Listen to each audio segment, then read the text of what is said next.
Salve, salve galera! Estamos aqui com o canal Consciência e História e o desafio de hoje é um desafio gastronômico. Vamos entender um pouquinho da nossa história a partir da nossa culinária. E aí você vai entender que a história ela está em todo lugar, em todo momento. Até mesmo quando você está comendo. Bora conhecer um pouquinho mais a nossa história? Vem comigo!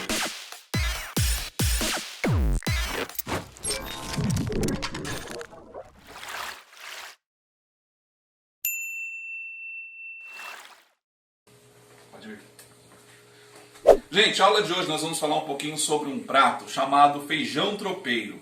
Ele vai ser originário do tropeirismo. O tropeirismo, aliás, que vai ser um movimento resquício lá dos bandeirantes. E o tropeirismo ele vai ser o primeiro movimento de ligação entre São Paulo, Rio de Janeiro, Minas Gerais, Goiás e Rio Grande do Sul. Feijão tropeiro muito simples de fazer e o interessante desse prato é que ele vai reunir elementos da cultura europeia, portuguesa, né? Da cultura indígena nativa do Brasil e também da cultura africana. Vai ser um prato à base de porco. Professor, por que se usa porco na alimentação mineira, por exemplo? E aqui em São Paulo também a gente utiliza bastante. Eu tenho aqui um torresminho que eu já fiz antes do vídeo para mostrar para vocês. O porco ele vai ser um animal de fácil criação, né? Pouco tempo, coisa aí de alguns meses, 9 meses mais ou menos, você já vai ter o porco pronto para o abate. Então ele era uma carne utilizada também nessa culinária. Um outro ponto interessante da gente estar entendendo é que eram utilizados alimentos em conserva. Eu tenho aqui a carne seca, ó, que é uma carne conservada no sal. E também para esse prato nós vamos utilizar a gordura do porco. Do porco se utiliza praticamente todos os elementos, seja o couro para alimentação, a gordura para a produção do alimento e também para a conserva. É interessante que esse translado de alimentos, você vai ter uma carne chamada carne de lata, em Minas se chama carne de lata, mas é uma técnica chamada confitar, que vai vir lá dos franceses, que vai ser justamente a conservação desse alimento a partir da gordura do porco. Você vai fritar, vai dar uma pré-cozida nesse alimento e depois você vai condicionar em latas, né, com gorduras. Você que é da região de Minas ou você que é da região mais rural, você deve conhecer essa técnica. Vamos começar a nossa produção? Chega para cá, meu cinegrafista, para a gente poder compreender a aula de hoje. Nós vamos utilizar alho e cebola. Eu tenho aqui uma panela que já está previamente aquecida. A partir da fritura desse alho e dessa cebola, nós vamos adicionar a carne seca. O que é importante a gente estar entendendo? Esses elementos, eles eram utilizados por causa da sua fácil conservação, não é? Porque os tropeiros, eles eram os comerciantes desse período. As minas de ouro, de pedras preciosas de Minas Gerais, quando elas começam a se esgotar mais ou menos por volta de 1700, né? Você vai ter então um enriquecimento aí dessa cultura tropeira, onde nós teremos aí a locomoção de gados, mulas, né, lá do Rio Grande do Sul até Minas Gerais. Então você vai ter essa importância dos tropeiros por causa dessa troca de cultura. Um outro fator bastante importante é que os tropeiros foram responsáveis pela fundação de várias cidades. Uma cidade muito importante é a cidade chamada Sorocaba, onde era um grande centro tropeiro, um grande centro de encontro. Mas aqui no Vale do Paraíba também nós temos cidades que foram fundadas e formadas a partir do tropeirismo, como Silveiras, você tem São José do Barreiro, Areias, a cidade de Cunha, por exemplo, vai ter grande referência aí do tropeirismo. Mas voltando ao nosso prato, como eu expliquei para você, esse prato ele vai ter influência, né, da cultura indígena. Poxa, professor, por que cultura indígena? Porque os nativos do Brasil já utilizavam a farinha de mandioca. E a partir dessa farinha de mandioca é que vai também nesse elemento aqui do nosso prato de hoje. Os nativos do Brasil também já utilizavam o milho. Nós vamos utilizar a farinha de milho, tá certo? Eu vou utilizar as duas farinhas. E uma outra questão muito importante é que esse prato, como eu já disse no começo do vídeo, ele é feito a partir de alimentos que eram condicionados em bolsas, tá? Chamada bruacas. Acho que o nosso editor vai achar aí a imagem de uma bruaca para você estar vendo como que era. É interessante o nome, né? E essas bruacas, então, eram onde eram condicionadas as carnes. Carne seca, como eu já falei, que era condicionada a partir do sal. A conservação dela é feita a partir do sal, tá certo?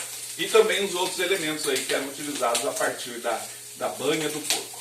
Como que vai ser feito esse prato? Qual que é o próximo procedimento aqui que a gente vai estar fazendo? Nós já colocamos a carne seca, né? Deixa eu colocar aqui mais um pouquinho. Já coloquei aqui a cebola com alho, certo? E agora eu vou adicionar o elemento principal, que é o feijão. O meu feijão já está pré-cozido, mas esse feijão, como você já deve comprar aí no mercado, ele já é um grão seco. Então, a primeira característica desse prato é que ele é feito a partir de elementos secos. A farinha de mandioca, tanto como a farinha de milho, elas são utilizadas também como elementos de conservação. É uma comida forte, que dá sustância, tá? Por conta das gorduras que são adicionadas, né? E também o sabor, né, gente? Um prato que fica bem gostoso. Vou adicionar agora o feijão. Olha aqui que bonito esse feijão que eu fiz para vocês. Tá tudo sem tempero, tá? Aliás, sem sal. Por que tá com pouco sal? Porque a carne seca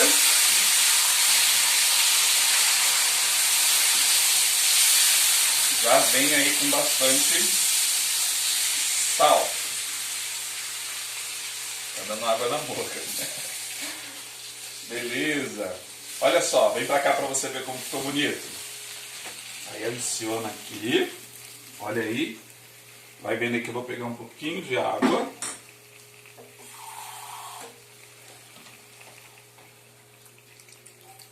Muito bem.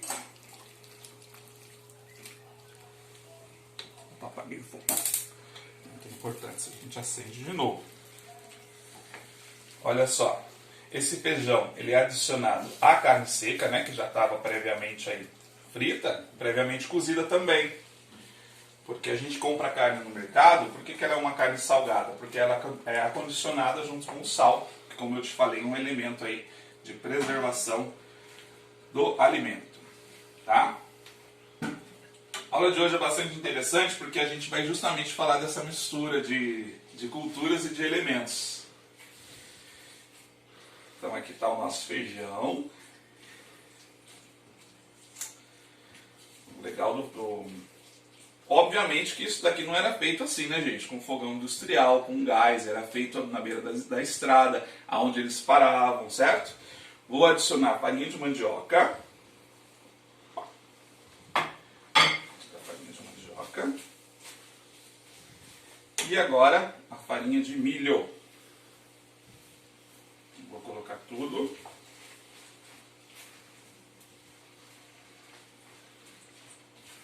Tá ficando bonito.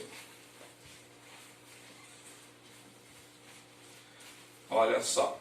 E esses elementos, eles são misturados. Certo?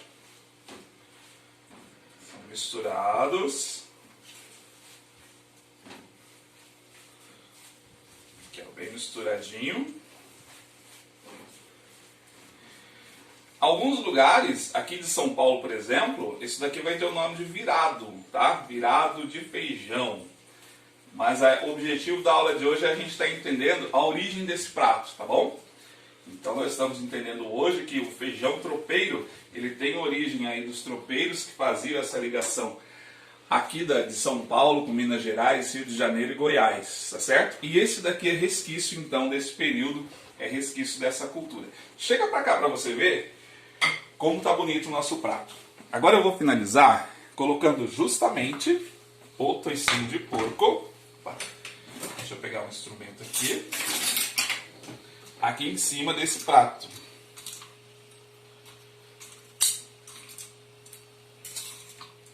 Opa.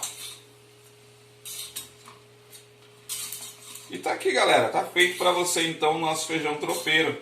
O desafio do canal Consciência e História. Pra gente estar entendendo que a nossa história, ela pode ser muito legal. Você pode conhecer a história de outros ângulos, até mesmo com um simples prato que a gente pode estar fazendo, tá certo? Então, tá aqui pra você, feijão tropeiro, feito hoje especialmente para ilustrar a nossa aula sobre tropeirismo. Valeu? Consciência e História!